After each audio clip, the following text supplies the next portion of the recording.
What you're going to hear about today is nothing short of a miracle. It's dramatically new, made possible only through years of research, inventions, and innovation.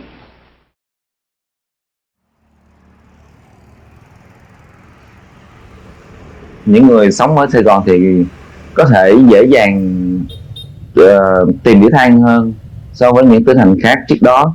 Tại vì cái đĩa than ở Sài Gòn đã tồn tại từ rất lâu rồi, nên những người lớn tuổi người ta sưu tầm đĩa than và người ta từ lúc mà năm 60 người ta giữ lại tới tận bây giờ. Và những nhạc Việt Nam tận bây giờ thì đĩa than ở tỉnh thành khác sẽ không nhiều bằng ở Sài Gòn.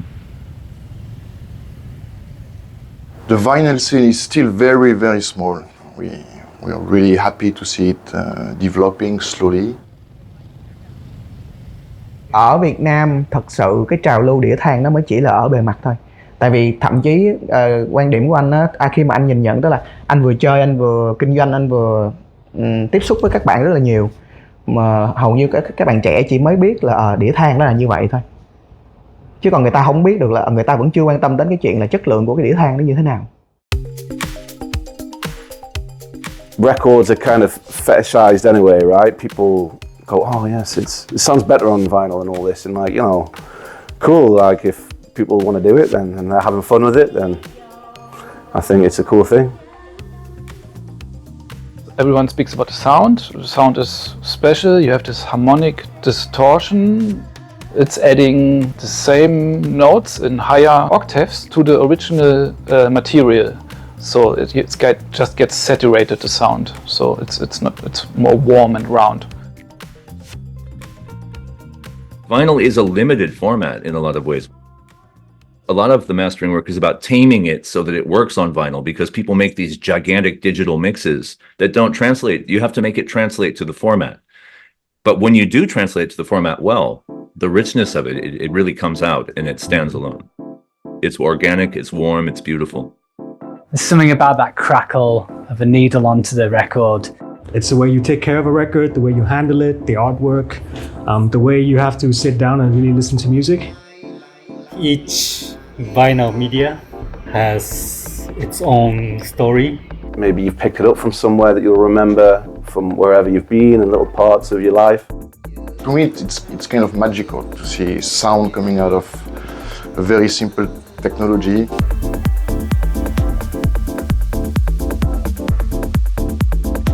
I'll tell you more about the fabulous new Chrysler 3-in-1 automatic portable stereogram. Remember, your Chrysler retailer has one on display and he'd love to show it to you.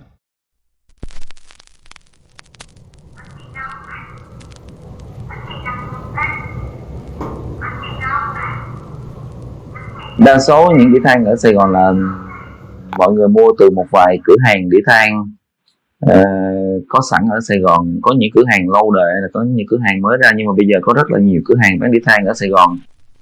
Tại vì có cái kiểu như là shipping á, nên người ta có thể ship từ những nước khác về tỉnh thành của mình. Chỉ đa số trước đó thì Sài Gòn thì là nơi cũng là có rất nhiều đĩa than hơn những tỉnh thành khác. There's maybe 5 shops now in Saigon. So we come from 0 10 years ago to 5 now, so something is happening definitely. There are only few record shops you can find on the surface, through online search. However, there is a number of private sellers and dealers who sell from their home and their garages. But those can only be reached out through social media and group chats.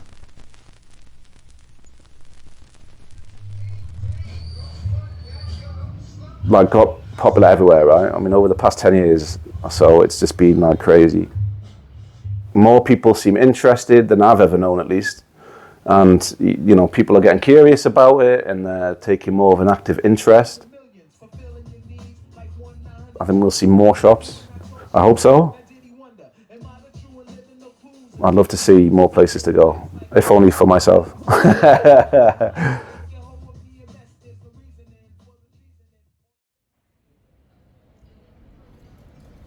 A lot of people they get interested in vinyl because they do see very personal views from the way that they hold the vinyls, and they listen to it and then they go the whole journey. but I still think that we need to have more of the places who can get more acknowledged about analog communities.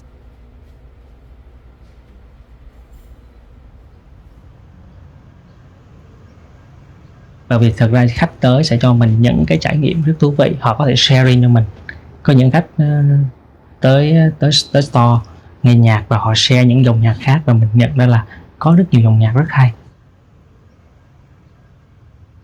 Và mình thay đổi mindset để tiếp nhận được nhiều cái hơn.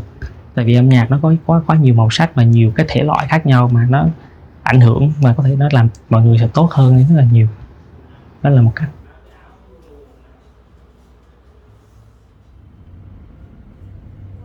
A lot of younger people who are getting into collecting vinyl records are kind of buying the more mainstream records. With vinyl records, you really do have to put a bit more care. So for some people, they perceive that as like a nuance, like, oh, it's a bit, like it's too much, you know. But for other people, that's the part that makes them enjoy vinyl records.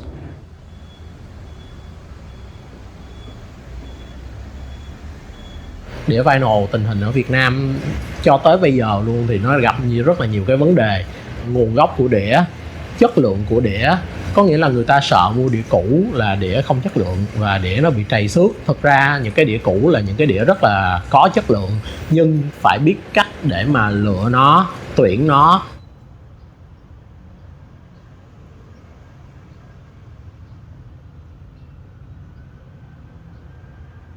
Nhưng mà có những người, ví dụ như là anh cũng chơi với rất là nhiều anh bạn lớn tuổi, thì những người đó thực sự là những người kỳ cựu, những người mà họ yêu âm nhạc thật sự và họ yêu đĩa than thật sự. Thì cái bộ, nói thiệt chứ cái bộ collection của anh nó không có nghĩa địa gì so với những cái người mà người ta, tại vì và những cái anh bạn đó thật ra người ta không có muốn lộ mặt ra, người ta không muốn nói tới nhiều, người ta chỉ biết là ok, người ta tận hưởng cái âm nhạc thôi, người ta tận hưởng cái việc là sưu tầm đĩa than thôi, đó, theo kiểu vậy. Chỉ có một số bạn già thì có, chứ còn trẻ thì ít lắm. Trẻ nhiều khi chơi kiểu nó thấy vậy cái bắt chước tập tành, nhưng mà cảm nhận thì chắc cũng chưa tới đâu. Cảm nhận của nó, thí dụ mình 10 thì tụi nó chỉ có 2-3 rồi dừng lại chỗ đó. Còn trong khi mình mấy chục năm từ lúc mà còn trẻ, chưa vợ chưa con, cho tới bây giờ có con 35 tuổi rồi, đứa lớn nhất 35 tuổi rồi, mình vẫn còn tiếp tục với con đường sưu tầm đĩa nhạc. Thì có thể là do cái dòng chảy văn hóa về thời trang nó quay lại xu hướng về phong cách về vintage retro, nên nó kéo theo những cái thuộc về lifestyle cùng của thế hệ đó, những thập niên 60 70 thì các bạn quay trở lại và tìm hiểu, thì những cái đó nó gắn liền với cái đời sống thời đó, và một cách nào đó vinyl nó trở lại một cái hình thức và được các bạn trẻ đón nhận và tìm hiểu, và nó rộng rãi hơn. There's a real strong vintage trend in Saigon. You can see in old coffees who are very old style. They copy the 60s and 70s. So all the old Vespa, the old Lambretta, old cars, the old Citroën. For the youth in Vietnam, the format is more or less completely new.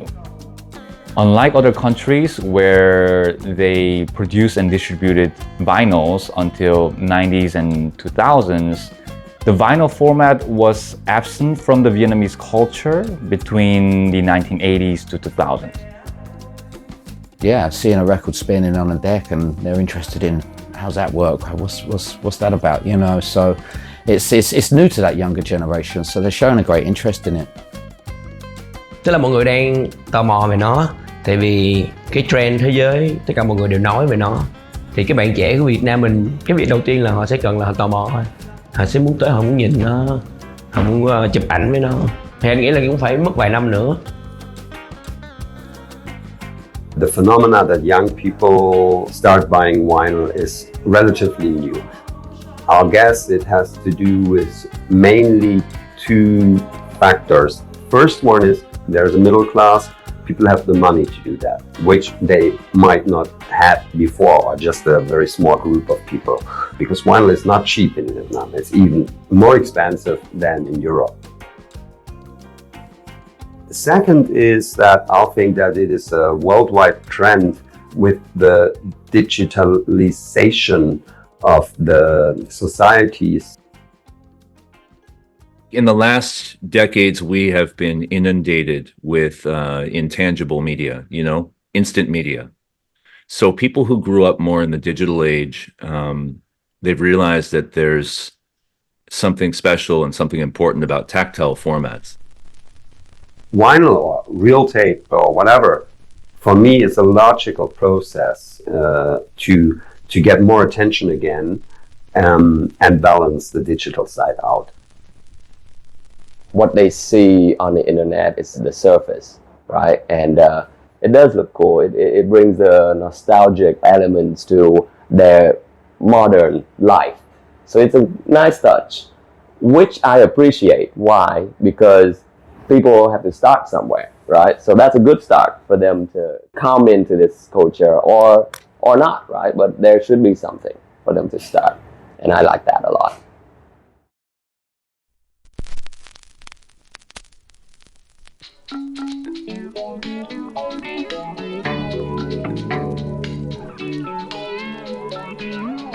Đi có thể nói đến thời điểm này thì đi đâu cũng thấy đĩa than á, nên cảm giác như là có thể đi bất cứ quán cà phê nào đều thấy sự hiện diện của đĩa than. I've been to cafes where they'll have a reel-to-reel player and they'll just have a wall of like old Vietnamese tapes. It's great to see a variety of venues doing their thing with vinyl and making people conscious about the existence of vinyl records.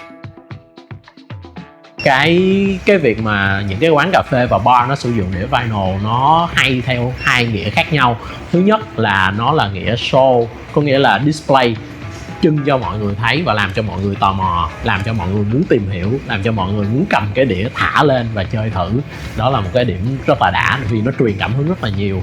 Cái điểm thứ hai nữa là nó cho thấy rằng cái người chủ ở cái bar đó hoặc là ở cái cà phê đó phải có gu. Có nghĩa là gu ở đây là cái gu về cái cách mà ảnh lựa đĩa và ảnh mua đĩa, ảnh collect đĩa để ở cái quán đó. Đầu tiên là nghĩa là có khách đến là người ta sẽ luôn quan sát nó trước. Tại vì cái một phần anh nghĩ một phần cũng là cái trend đó. Nên là cái thời điểm bây giờ thì cái trend về đĩa than, về vinyl nó đang khá là nhiều ở trên mấy cái mạng xã hội. Thì nó cũng là một cái tốt. Nó là một cái hay, đó là người ta đến đây và ta biết nó cũng có cái này và người ta cũng tìm hiểu về nó.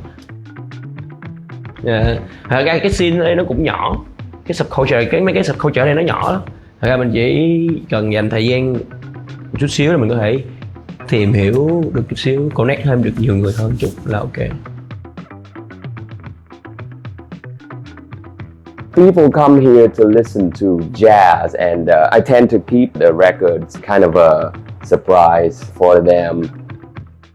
Most of the younger people come here, they know a little bit about vinyl records and the culture, but the older people, some of them have thick knowledge about this. They come here to exchange and to share and to enjoy.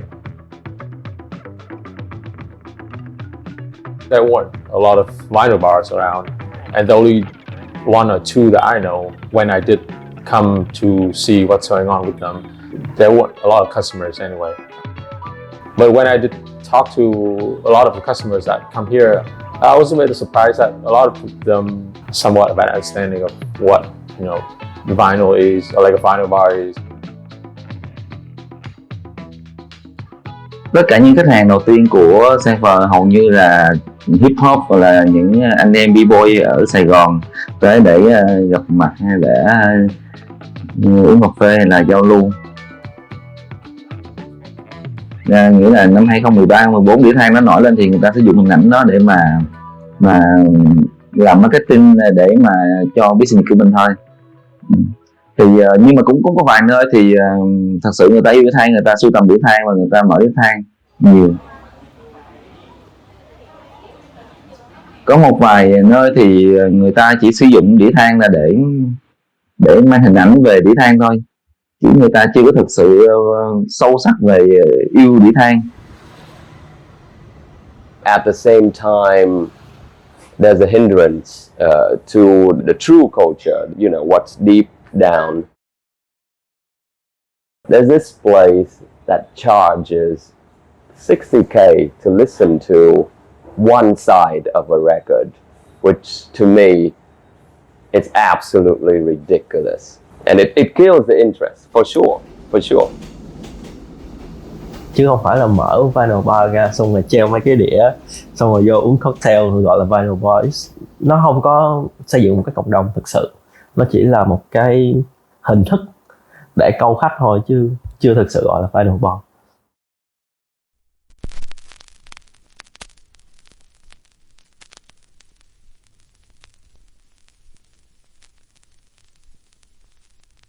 When it became unfashionable and kind of people moved away from vinyl, that the thing that kept it alive obviously is DJ culture and the nerds that were super into like it as a format and to keep it alive. There's more and more DJs using vinyl, and promoter or companies are more aware of charm, its beauty, the fact that you see the vinyl spinning. I'm not sure they focus on the sound, but the appearance is appealing people more and more. And they'll talk about wanting to do another party somewhere, so it seems far more easy. People are more interested in it, maybe. It's really in vogue now, I suppose, with younger kids too. Like, so not just us old guys collecting records. Everyone seems to be wanting to get a part of it now.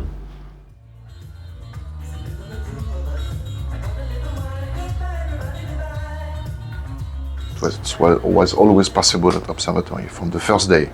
And my first ever gig at Observatory was fully on vinyl too, and exclusively on vinyl. But we never wanted it to become a gimmick, or we don't want people to come just for that. We don't like to be too cliche, or we don't to exploit it from a marketing point of view. But if you want to play vinyl, it's always been possible at Obs. Some of them do exclusively vinyl sets sometimes. I'd say like 20-30% of international DJs either think about bringing their vinyl or actually do bring their vinyl, or at least do a mix set with a bit of vinyl. It's very nice to see. We're really happy. I think most of the sort of like more clubbier venues, they'll put vinyl nights on, but they generally ship in the decks for the night as opposed to having them there permanently. But I'd like to see more venues have the opportunity to play vinyl for the DJs there on a more permanent basis. But it's all due to demand, and yeah, most DJs don't play vinyl, so I understand why that doesn't happen. It'll never take over the digital DJing, but it's bubbling away nicely, and I think that's the most important thing. You know, people that are really passionate about their music. Đối với mình á, vinyl nó chỉ là một cái format thôi. Giống như là em thích chạy xe số, hay em thích chạy xe tay côn, em thích chạy xe tay ga, thì nó chỉ là một cái format thôi.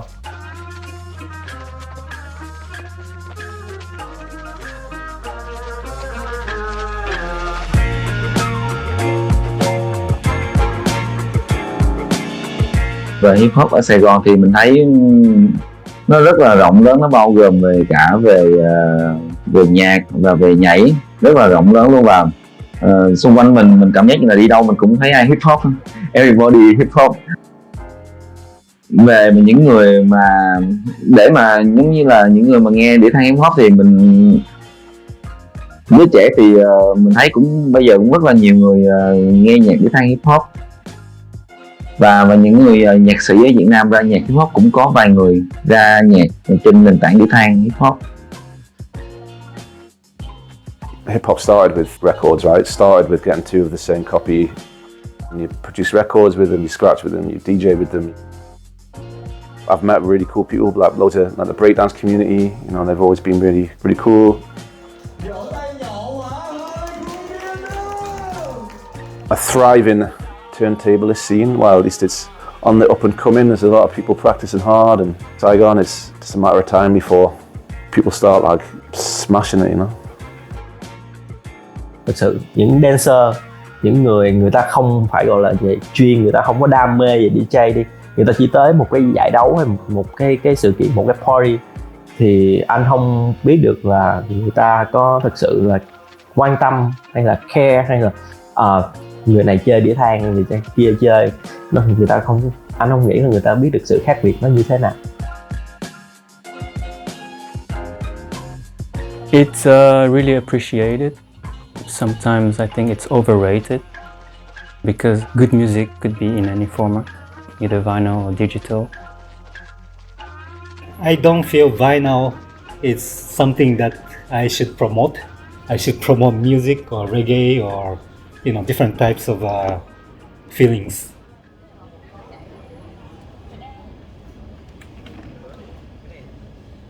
Yes, there is a vinyl scene in Saigon, and there's actual a vinyl scene, or vinyl is getting more hip in Saigon, more fashionable. But I want to say there always was a vinyl scene in Saigon.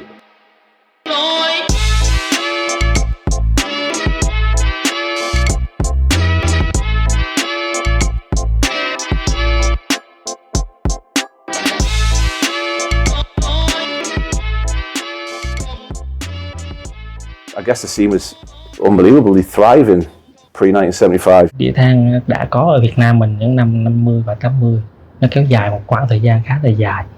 Thì ở Việt Nam cũng có những cái hãng đĩa trước đây là sản xuất, như hãng đĩa của Asia, hãng đĩa Continental, Việt Á, hay là hãng đĩa dĩa hát Việt Nam. Thì trước đây những cái hãng đĩa đó người ta sử dụng, người ta thu âm và chuyển sang Pháp. Chẳng hạn như dĩa hát Việt Nam đã chuyển những cái bản ghi sang Pháp để làm, và sau đó chuyển về Việt Nam, và Việt Nam mình làm những đoạn cuối chẳng hạn như bao bì và thiết kế. In the south of Vietnam, mainly in Saigon, there has been a very, very vibrant record production scene. I would say around at least 15 to 20 labels existing.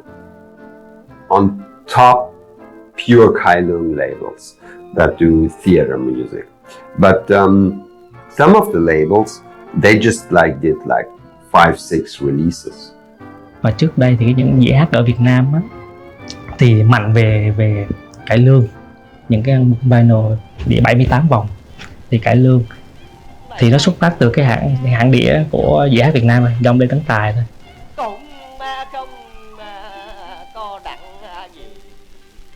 Kai Lung is a Vietnamese modern folk opera that gained its popularity in the 1930s. And as the domestic music industry started to grow, this is when the Vietnamese artists start to incorporate Western sound into their music. The whole world started to receive cha-cha-cha, bossa, Latin music, and US Black American soul, rock and roll. It happened everywhere in the world at the same time, from the Middle East to India to Vietnam, Thailand. The most dominant genre back then was, and I would say still is in Vietnam, bolero.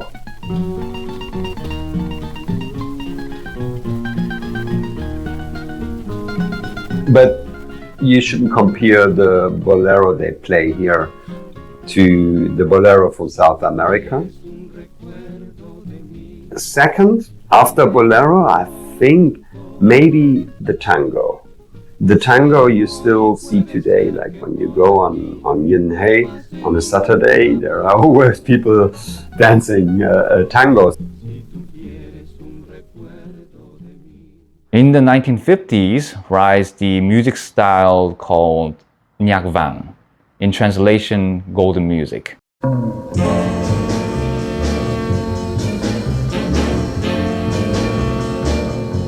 It's a mix of Western rhythm and the music colors of the Southern people. The golden music has always been very popular in Saigon. It was very close to a very wide range of audience, like not just people in the cities, but also people in the rural areas of Vietnam.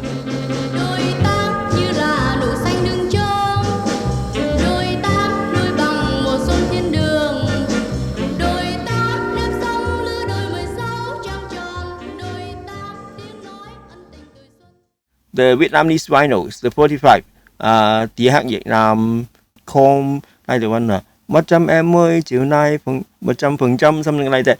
I could always hear those music playing next door. The neighbors were playing that, and sometimes the big boys and girls they would have parties, and they would be playing this kind of music.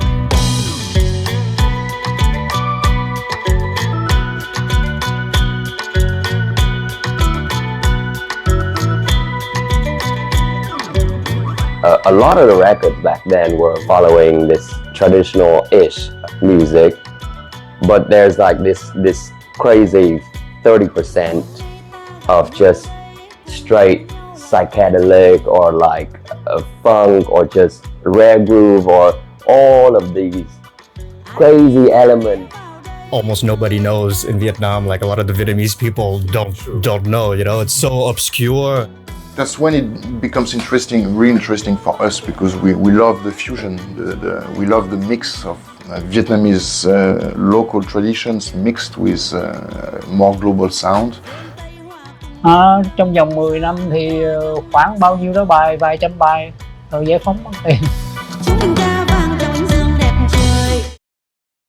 The scene at the time in the 60s and 70s, how rock and roll was spreading and how rhythm and blues and jazz and everything was really touching people around the world, and people had a hunger to listen to this, and you know, the West was producing so much, and it would make its way over by various means to Southeast Asia, and it inspired legions of rock bands and rhythm and blues bands at that time, guitar bands, and eventually like psychedelic bands, but also the jazz and the easy listening stuff was really coming alive as a result of kind of a global awareness of this music. It was contagious. American popular music, derived from music of other lands and other times, is today moving out across the world, re-influencing the very sources of its own origin.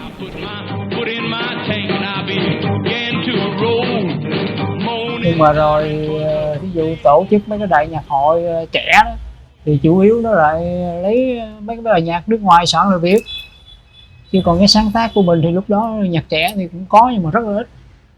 Những năm 60 đến những năm 80 thì nhạc Việt Nam mình thời đó, nhạc trẻ nó ảnh hưởng đa phần là nhạc Âu Châu và Âu Mỹ.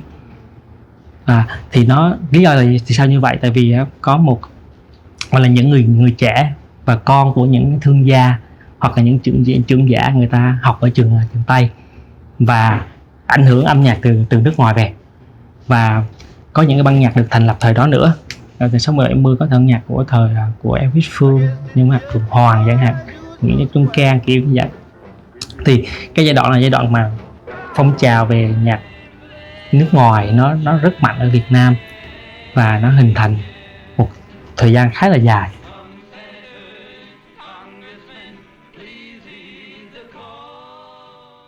A lot of the bands, they played for the Americans for amusement.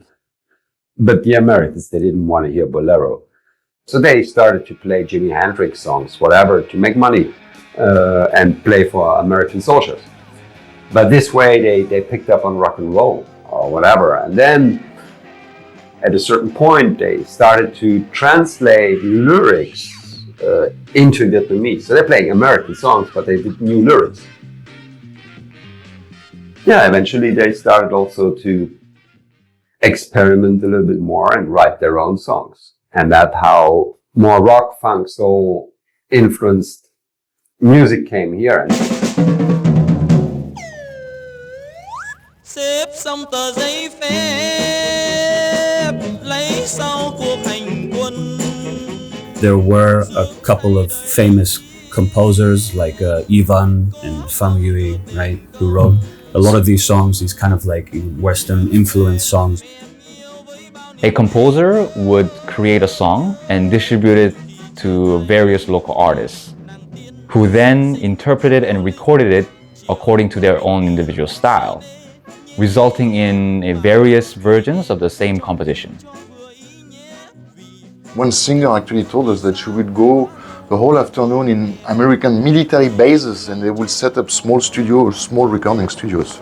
And this also became popular within the recording industry with singers like Milo Hyun and Hung Kung, Carole King, Connie Kim. There was a lot of soul and twist and surf, even though from my understanding some of these things were a bit more obscure. It still was popular enough for that music to survive to this day. And there was a big festival here, used like a Woodstock of Vietnam.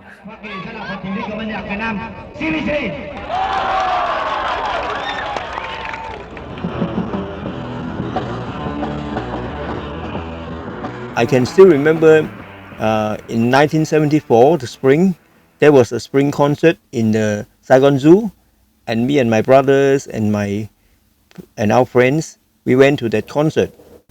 There were a lot of the long hair Vietnamese hippie cover band all around town. I can still remember some names. The Peanuts Family, Crazy Dog. Of course, the most famous one is the CBC.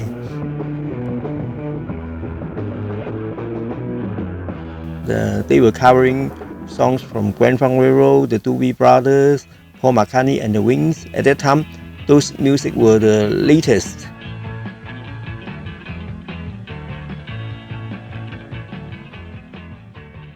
There was at least one, if not two or three pressing plants in Saigon, in District 1. There was one in Bui Vien, there was a couple of labels. They had small pressing plants, not very good quality, but there was a lot of local productions. You look on the back of these records, you can see addresses which aren't even there anymore. At that time, we could buy only the bootlegs. Those were very cheap. They order a lot of records from Singapore, Malaysia, Hong Kong and Taiwan, and then they make a bootleg. The problems to get hold of polycarbonate, what you need to press vinyl, they just use literally everything they can get. So that's why we have a lot of those colored vinyls, where people nowadays want those colored vinyls.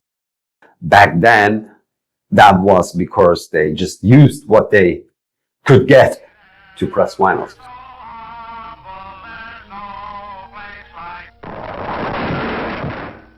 And these original ones could be very expensive. Even they were second-hand, they were used ones from the American GIs, from American soldiers. They were sold expensively on the Saigon streets, like the Pasteur Street or the Lê Lợi Street. Tôi nghe mấy chú kể là thời đó thì là người ta hay nghe băng cối. Băng cối thì mấy chú nghe nhiều, hoặc là radio. Vì radio một tuần lễ chỉ có một ngày, Chủ nhật. Còn không mấy mình bắt mấy cái đài VOA, đài VO đó, đài BBC. Nếu mà cái máy ở nhà mình bắt được mấy cái đài đó. So the alternative was, and publishing houses saw this opportunity to produce a song sheet of the music. So you can't afford the vinyl, here's the music in the form of a sheet music, and you can buy this up very inexpensive. You can take that home. It was the original karaoke, because you take that home and you sing it with your friend. At some point in the mid-60s, suddenly this colour was like put on, and they were bold and striking and amazing. The song was played to an artist who would work for the publishing house, and they'd be asked to listen to the lyrics and then interpret that song into a picture to put on the front cover. And sometimes that picture was very literal, and other times, if the song was about a woman and how she feels, it would be a picture of a woman kind of either looking over her shoulder or looking a bit sad or looking a bit like aloof in a way. In the 80s, in Vietnam, people have sent to study to the communism country. Soviet Union, Hungary, Czech Republic, and also in Cuba. So a lot of people were studying in those countries. When they come back to Vietnam, they bring a lot of records back. It's around Vietnam. It's a lot of good stuff and rare stuff. 1975, the production of vinyl ended, and music that was produced from Southern labels stopped existing, and the music was not to be heard anymore. There are a lot of people who are interested in it now, and I'm confident that with the research that's being done, not even by professionals, by collectors, by fans, and even academics and others. We're starting to see like this broken picture take form and take shape. What was the whole ecosystem of Vietnamese vinyl production and these labels? And that's really exciting to see finally. Fortunately, there are now efforts to bring this music back to the public and revive the sound that are lost.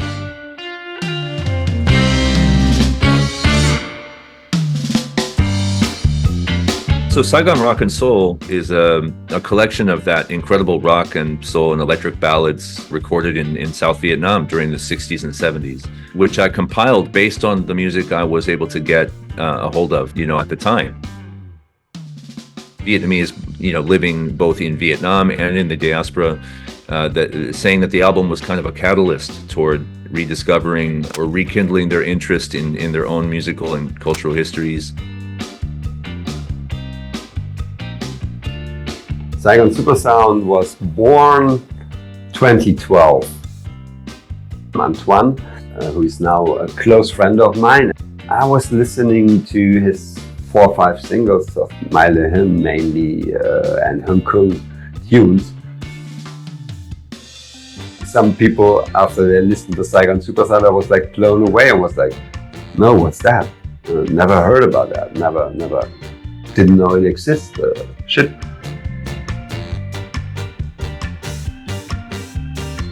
There's a band, they do similar to you. They work with the old music and they play it live.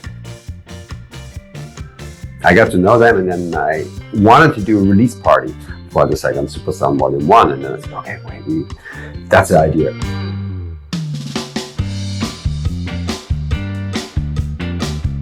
Về cái nhạc của Sài Gòn Soul Revival thì chắc là mình nghĩ là cái thời điểm mà cái nhạc show của nước Việt Nam mình bắt đầu phát triển là từ cái thời chiến tranh, khi mà nhiều cái nước khác đi qua Việt Nam mình thì nó sẽ hình thành một cái thể loại mà nó mix, nó pha trộn giữa từ thế giới và với người Việt thời điểm đó, thì nó sẽ tạo thành một cái dòng nhạc riêng biệt mà nó có sự kết nối giữa Việt Nam và thế giới.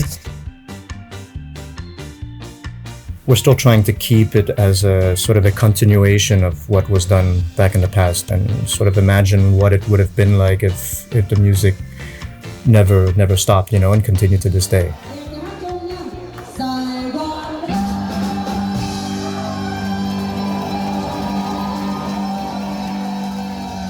But now it's up to other people, and there's a young generation here, they should pick up. So I continue working with the band. That also inspires a lot of young musicians, so I hope that they're gonna look back at it and pick up and not just take what comes from V-pop, Korea, MTV.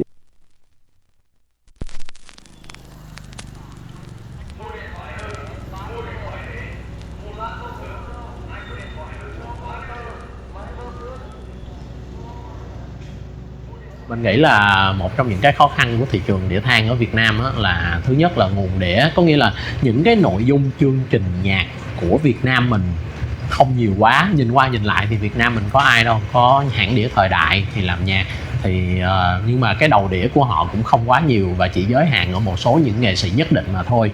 Cái thứ hai nữa là Gia Định Audio, thì Gia Định Audio thì chuyên về dòng nhạc ballad và cái kiểu mà acoustic trầm lắng buồn buồn thì nó cũng chỉ phục vụ một số người nghe nhất định thôi. Còn những cái nghệ sĩ mà pop với lại hip hop, rock của Việt Nam mình, người ta vẫn rất là trùng chân trước những cái dự định làm đĩa than, tại thực ra là nó cũng tốn kém rất là nhiều chi phí. Prices are mad. So with the price on average of say 200, 250, 300, it somewhat helps killing the culture because people would lose interest. Yes, would lose interest. It's hard to get, it's hard to want. Nói về phát triển ngành đĩa than là phải do người lớn chứ trẻ không có. Chỉ có cái nhà sản xuất đĩa là soạn chương trình rồi là biết anh này là hay đó, thì chắc chắn là sản xuất ra cái đĩa sẽ bán được, thì nhà sản xuất là lợi ăn lỗ chịu.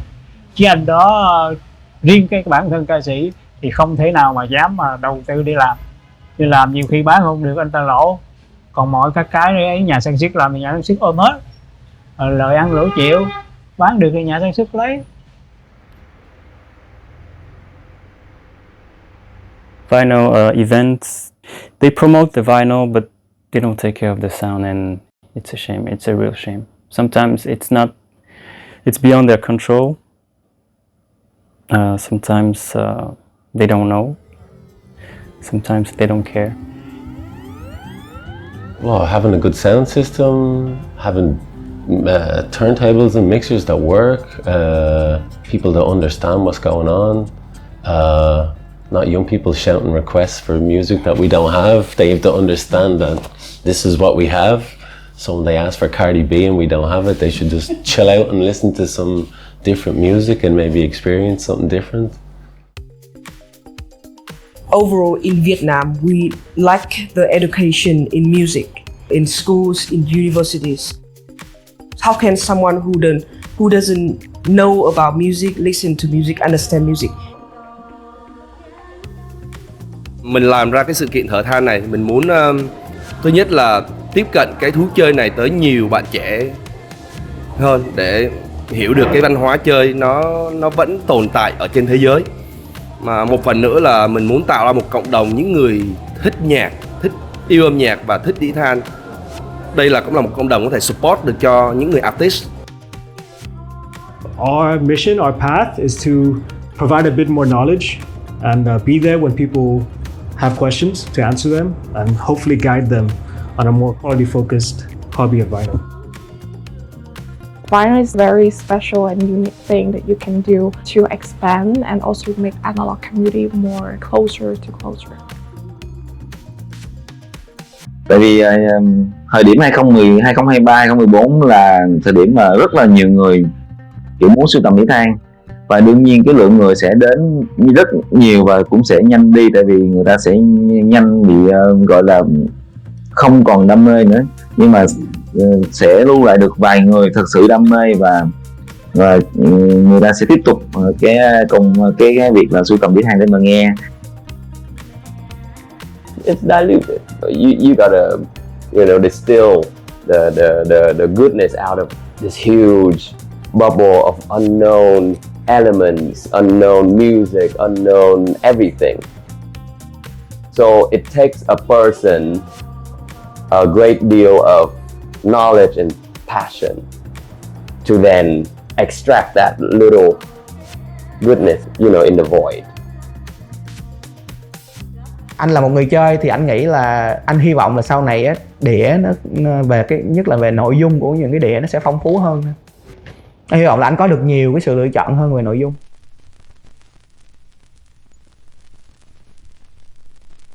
I hope that it stays alive. I hope it keeps going. I think it will. I think the hope for these musical stories is just that it adds to our understanding of this kind of broken musical history. And I think vinyl holds the key to a lot of that. And there's so much more to learn, and there's so much more to hear.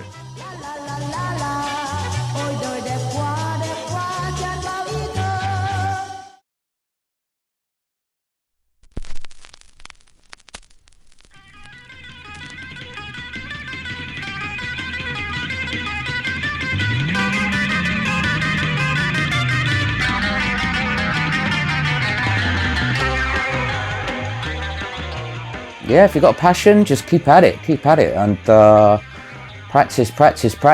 Go to events. That's the most important, and appreciate the sound quality. Get yourself a turntable and then buy some records. Hãy cứ chơi đi, vì chúng ta cùng là những người yêu âm nhạc. Long live vinyl. Let it never cease. And it hopefully always brings joy to everyone when they hear it, and it's beauty to their ears. Tất cả những ai mà chơi đĩa than, người ta đã đi theo nó là người ta biết như thế nào rồi. Yeah, go to the events. It's fun. It's always a bit nicer than only digital. Enjoy the music. I mean, that's the most important. Đối với mình, đĩa than nó rất hay, mà dù gì nó chỉ là format thôi. Âm nhạc mới thực sự là cái quan trọng. Just get involved, man, you know? When you see those old guys with records, come say hello, talk to us. We can swap records or, you know, talk about music. Just, it's a community. Ý là mình cho người thấy là tôi nghiêm túc với cái này. Just keep doing what you do and, you know, keep your interest in music. We love to collect and digging for records because we love to listen the story behind. There are other vinyl bars here in District 3 and all around the city. Go there, have your coffee there and listen to some good music.